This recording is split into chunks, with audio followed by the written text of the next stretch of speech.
Hello, welcome to the Myth-Busting Neurodiverse Relationships podcast. I'm Natalie Roberts and I'm here with my co-host, Heather Parks.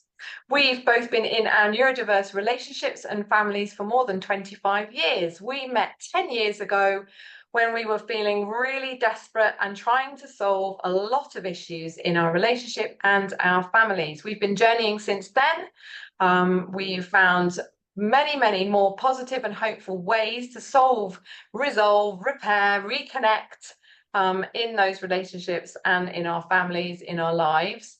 And we now co-host also Loving Difference online, giving hope and a way forward for neurodiverse relationships. In this podcast, though, we're busting the myths about neurodiverse relationships, which we had when we started this journey, that we've realised aren't true, and that actually were preventing us from recovering and having the relationships with our partners and children that we wanted. So we want to dispel these myths and bring you hope that absolutely things can change. So whether you're out and about or comfy with a cuppa, let's dive into our next conversation. See you there. Can you believe it's nearly a year since we've done one of these conversations? No, it's fun. Ridiculous. I had a member actually start nagging me. She said, you do realise that I would have never found you if it wasn't for your podcast, and you haven't done one for ages. I was like, oh, I know, it is on our to-do list and we really need to do that. And she reminded me of how desperate she was at 3 o'clock in the morning, scrolling through, trying to find something. And she said she found us, and it was just like, whoa, and she's been with us ever since. So I said, I promised her we would get on a call and have a conversation. So do you want to introduce what we're going to talk about today? Yes, I am very glad to be back talking together, Heather, and sharing some of our myth busting with people. In our conversation today, we are busting the myth that things can only get better if both partners are on board with sorting it out and both are willing to attend professional relationship support together. And why have we chosen this as a myth bust, Heather? Why is this so important in terms of what we would have liked to have heard 10 years ago? I think it's because so much of the information out there seems to imply the only route forward is that you have to go and get some support, professional support as a couple. You have to go together and you both have to be on board and you both have to be willing to join in. And of course, when we heard that message, it was just made us feel even more hopeless, because that wasn't going to happen. You know, it wasn't what our partners wanted. It wasn't something they felt would benefit them, didn't feel like the right thing for them. And therefore it just made us feel really stuck, like we had no hope and no way forward. And I think for us, you know, we know that that's not true, and we really want people to know. Yes. Yeah. I remember it being, like you say, just feeling really desperate then. I mean, I've got to a point of desperate by then, I think, anyway, like run out of ways. And just I think it is a lot about what you're reading, what you're finding, and also traditionally, like typically what everyone's doing. Like when your relationship is in a mess or you're at the edge of it and you're like, stay or go, are we, like, it's awful. That seems to be really the only way. Lots of people are familiar with going to therapy or counselling or these kinds of things to deal with issues that are related to themselves. And we have lots of members that come and have been doing that maybe for a long time. But when we get to the point now where, okay, I've done everything that I can, seemingly, I've done everything I can do to kind of figure this out for myself. And I'm reading that the best outcomes, or the only outcomes really, other than it carrying on exactly the same or getting worse, is that we both need to get into something with someone who is going to help both of us figure out what's been going on and how we're going to move forward and change things together. It's all about together. And for me personally, it was really frustrating. I can remember being really angry and really frustrated that I was asking Pete to go along to like we need to sort. I remember just words like we need to sort this out, like we need to go to something, or there's issues that have got to, like we can't go on like this, or I'm not okay. I was realizing that I wasn't all right. And I really felt like the only way that I was going to be able to feel better was if we solved these things that I thought were making me unwell and unhappy, that we solved them together, that we could find someone that understood now the neurodiversity that we had arrived into. I knew there were very few of those, even fewer than there are now. And it really felt like that was going to be the only way to sort it. And Pete was very clear that he was fine. Yeah. And that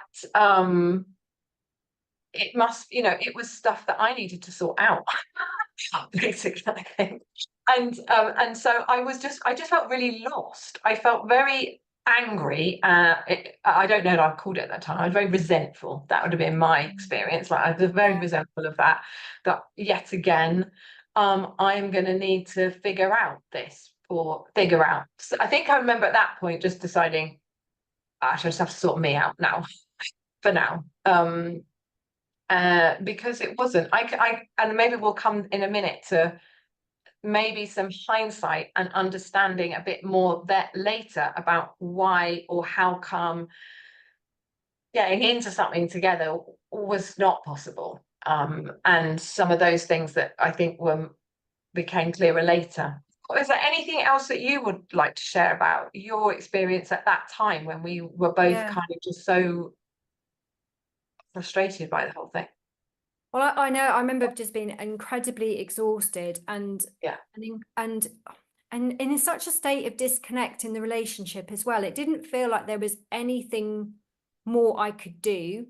It felt like it would have to be the two of us in a room with someone translating. I thought there was someone who could just kind of facilitate, translate, sort out all the misunderstandings.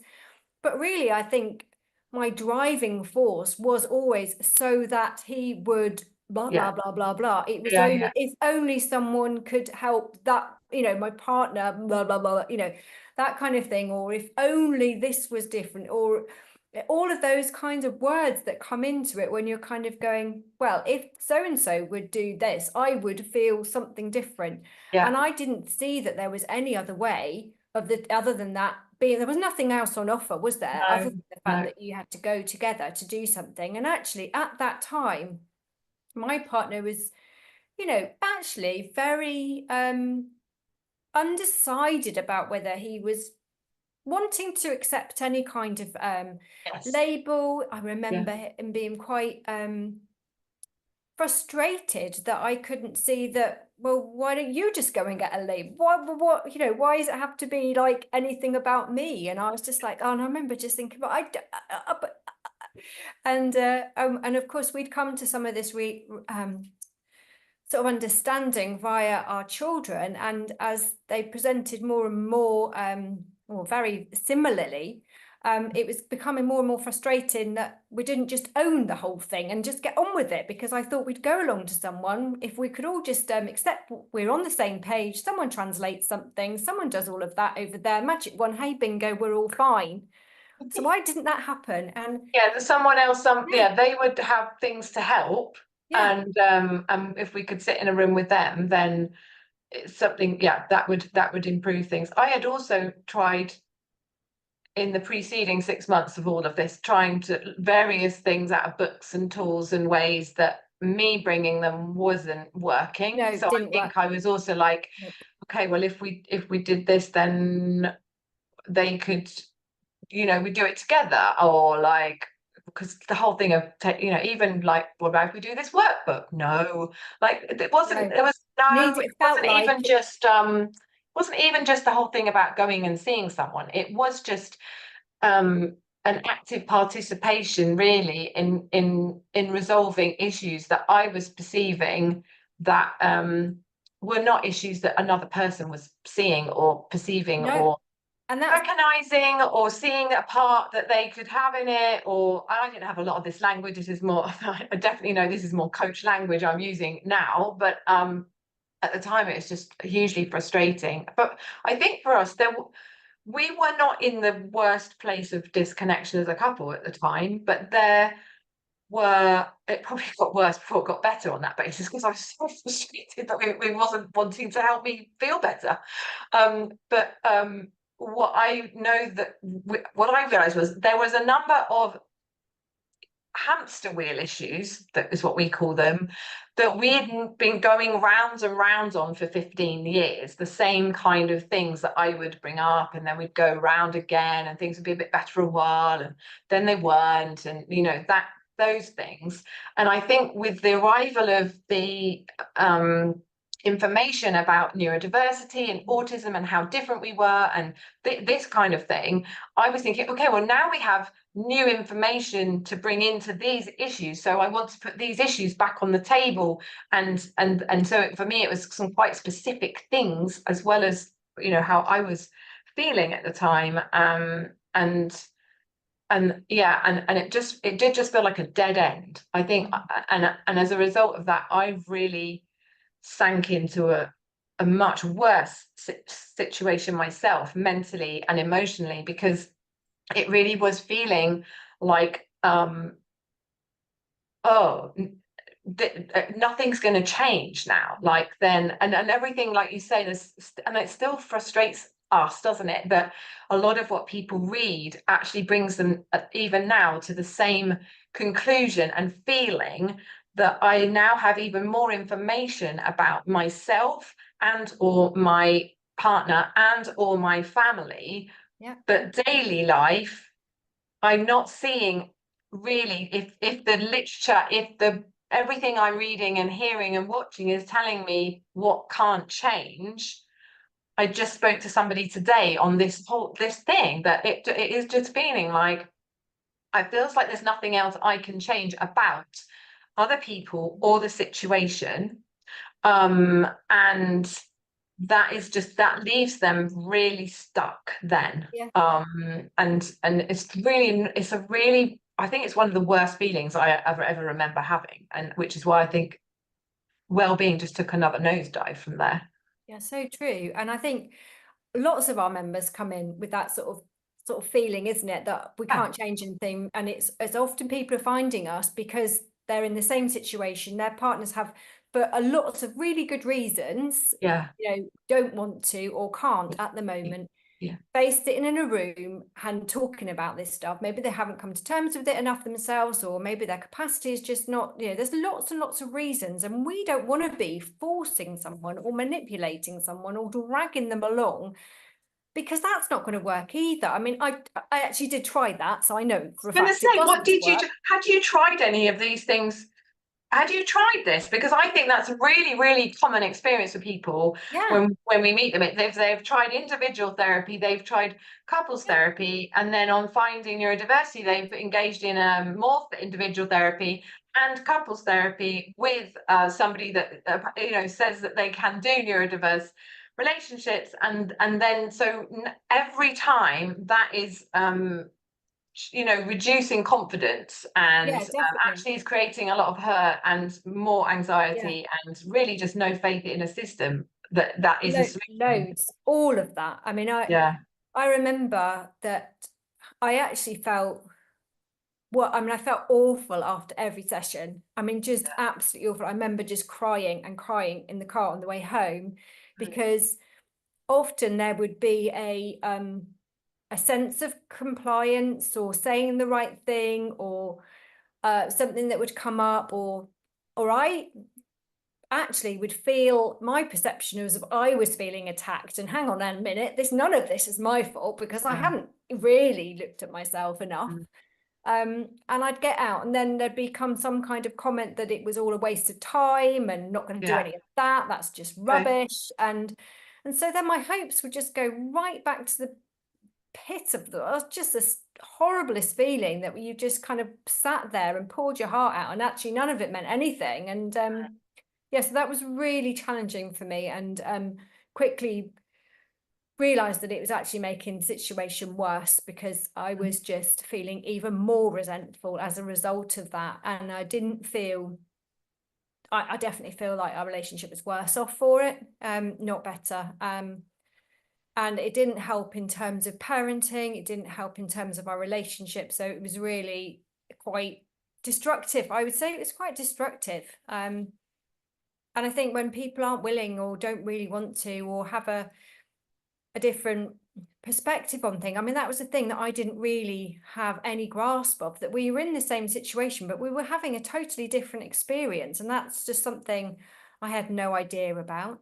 I had no idea either about how stressed I was, or how much my own sort of well-being had gone off the tables. I had my nervous system was shot to pieces. I know we talk about that. It's one of my passions. That's one of the way I found my way back, trying to sort out my nervous system. And all of these things were not actually the neurodiversity element either. So actually, even if you did find someone who was very focused on neurodiversity, but they were still missing the other piece. So it was really complicated trying to find the right support with someone who didn't even want that support anyway. And it was just blah.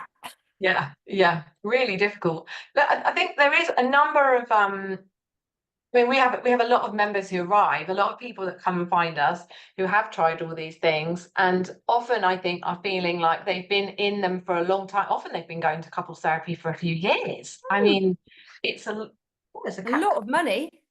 Lot of money invested, and really not feeling cat out, not feeling like anything's really moved forward. Often feeling like their experience, and this is all neuroidentities or neurotypes. This is not limited to one or any other. It's we hear it from everybody, that they're not feeling heard. They're not feeling that their experience is being represented properly.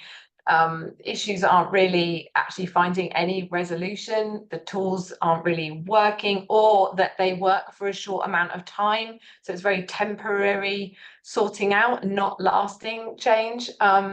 So and that process itself it becomes exhausting. And we have a lot of people who have been in it for a really, really long time.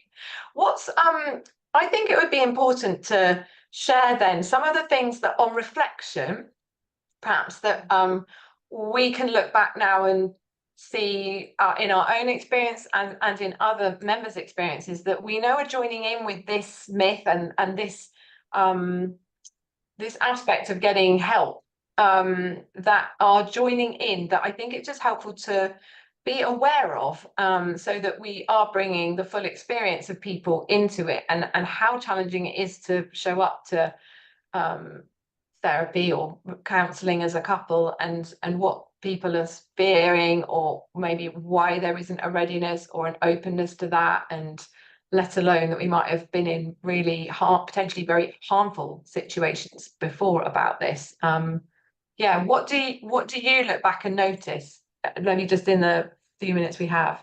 Yeah, I think the most significant thing, or one of the most significant things, is an understanding or lack of understanding that I had then, which I have now, about our defensive states, and how when you put two people in a room together to talk about something who are both doing their own version, and that may look different, of trying to protect themselves, of being in a fearful, we call it fearful defense relationship mode.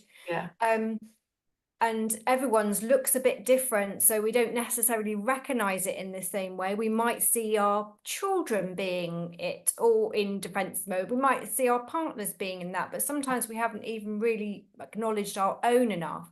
And I think the idea of putting two people in a room, even with somebody else who's there to try and mediate, but whenever we're just getting those defense like systems going like this, don't we? One goes and then the other goes, and it escalates and escalates. And I'm not really sure you can have a very productive conversation or relational session when you're just triggering the absolute bejesus out of each other's. And I just Yeah. think we need to, so one of the massively useful things we can do when we're working on our own is to figure out our own nervous systems and shift ourselves in away from blame and judgment and resentment and all of these things into much more compassion and curiosity.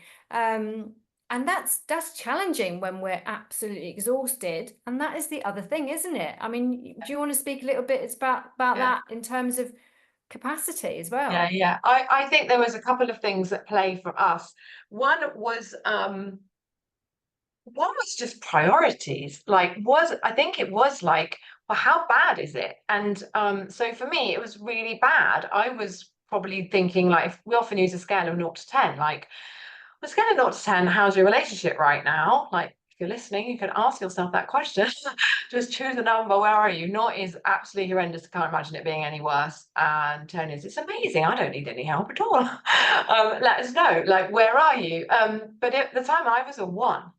But if Pete's answer was, I don't need that. I'm all right. The relationship's okay for me. And that's really common when I speak to people, when I've spoken to couples before. It's often very clear. It's very rare that I will speak to two individuals who are ready for coaching, who are both equally despairing about the relationship. It's much more typical that one is coming and saying, oh yeah, I'm a 0 or a 1 or a 2. It's horrendous. I need to sort lots of things out. And the other one is saying, oh, it's about a 5 or a 6 for me. Now, the truth of it is that if your relationship is 5 or 6 or more, it's not, there's probably other things in life that are more priority because it's basically okay. And we may be wanting to have, there are people that would say, okay, well, I'll come into something and support. That's not that common. Certainly, in my experience, it's not been common. So what's more likely that's happening is that person has either received an ultimatum or they're kind of been nagged to be there, they've been forced to be there, been told they have to be there, they've been persuaded and convinced to be there. And that's the setting that we're in. And that's not conducive either to things improving. So for us, that was the issue, is that it was absolutely my priority. I was really fearful of the future for our children. I was feeling dreadful. Pete's capacity and Pete's anxiety and what he was experiencing in life at the time, which I really didn't understand until maybe a couple of years later. Well, there was no way this was going to be a priority. He was just about doing life. He was surviving life, and he also experiences a lot of social anxiety. So going along to a new place with a new person to talk about things that are not a priority, it didn't mean that he didn't care about me. That wasn't actually, I mean, I've translated it very much so. Is that what it meant? But there were other things that were happening at the time that I can see now that were going on. So I think that's really important and common. And anxiety is a huge factor, I think, in a lot of what's going on for a lot of people for us. So capacity really low, a lot of anxiety. And it would be the last thing really that you'd do. I think it's the last thing most people want to do.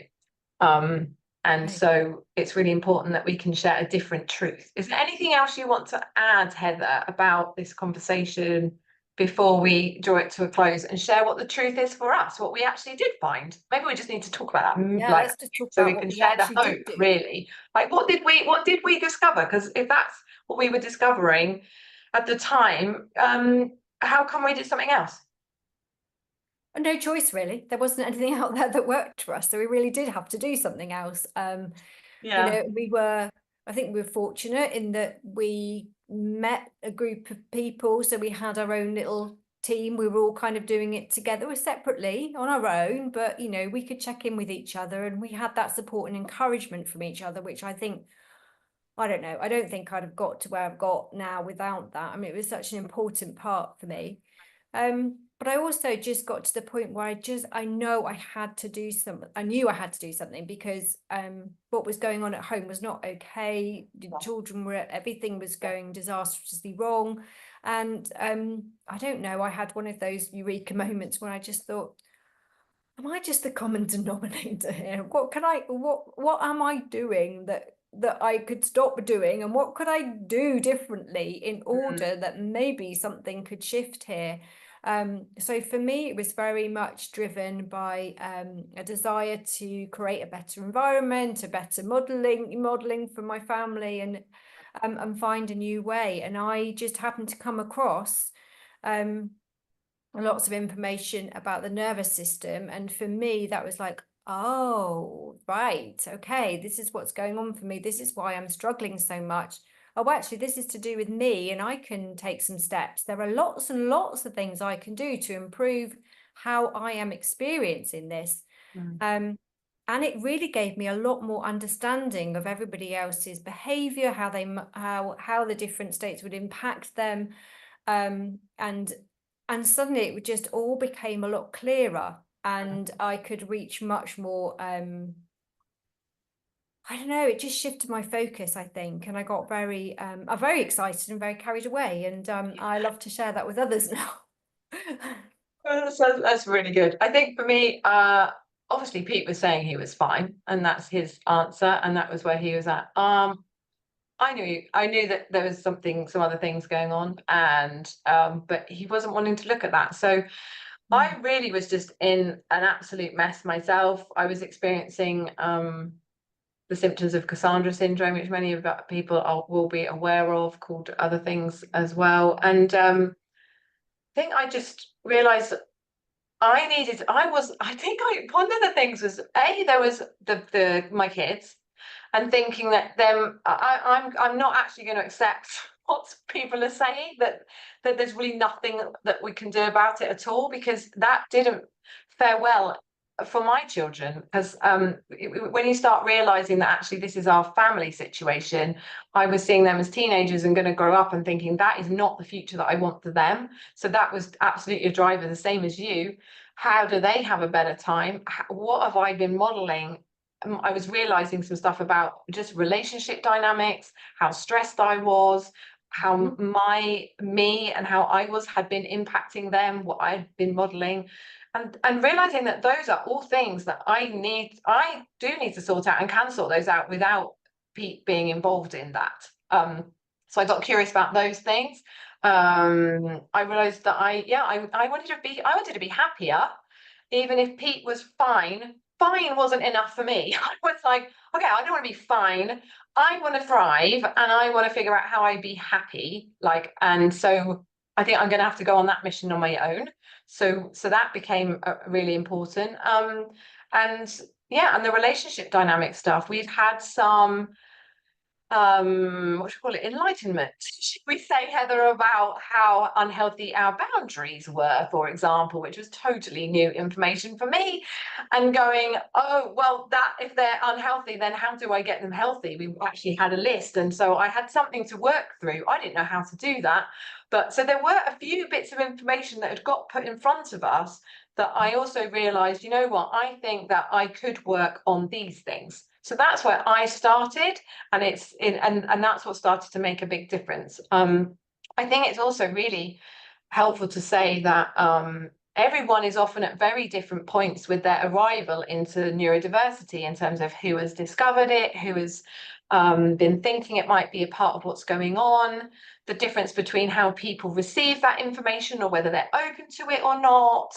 All of those things are feeding into whether or not we're on this path together, you know. And I think it's really important to know that if you're not on this path together, that you don't need to get someone else to be at the same point on the path with you in order that you can start to move forward. That's not necessary in order for you to start to feel better and to have some different ways to relate, and connect or reconnect or repair or heal or deal with past stuff. Like, that is all possible outside of couples therapy, all possible. But what's really important is that you're doing that with the right kind of support that includes knowledge about neurodiversity, neurodiverse relationships, really, really good knowledge about healthy relationships and healthy relating and healthy relationship dynamics that includes mental health and emotional health and recovering when you're burned out and exhausted. Because if we don't start there, we're starting full start, really. And what was the other thing I was going to say? Also includes, and ideally includes a lived experience that you're working with or getting supported by someone or in a community of people that are living it or have lived it and have experienced the same as you. Because in our experience, that makes a massive difference, massive difference. So I think those are some of the biggest encouragements and tips that I think we have for anyone who's just feeling really hopeless and at a dead end. I think we want to show you that there's another junction, there is a signpost, and there is somewhere to go. You're not at as dead an end as you think. I think So we like to sort of say to people there is hope and a way forward, don't they? And that's what we've created, isn't it? yeah, So I think we should wrap up though, because we did say yeah, that we were only going to do 20 minutes, and I think we've gone over as usual. So too bad. so what is the, going back to the myth, that Natalie, that we were busting in the myth, what is the truth that we've discovered then? Absolutely. So in our conversation today, then, back to the myth. With all of that in mind that we've shared, the truth that we've realised then is that recovery and a different experience in your neurodiverse relationship is totally possible when couples therapy isn't an option. You don't have to make someone go or wait for them to be ready. You can get started straight away. Just make sure that it's support designed specifically for individuals working on relationship issues without their partner's active participation. Perfect. Great. We will see you in the next conversation. If this episode has resonated with you, subscribe to the podcast wherever you're listening or watching to get notifications of future episodes. To dive deeper into all of this with professional coaching, resources, and all the support you need, join us in Love Indifference via www.loveindifference.net. And we'll be back here soon.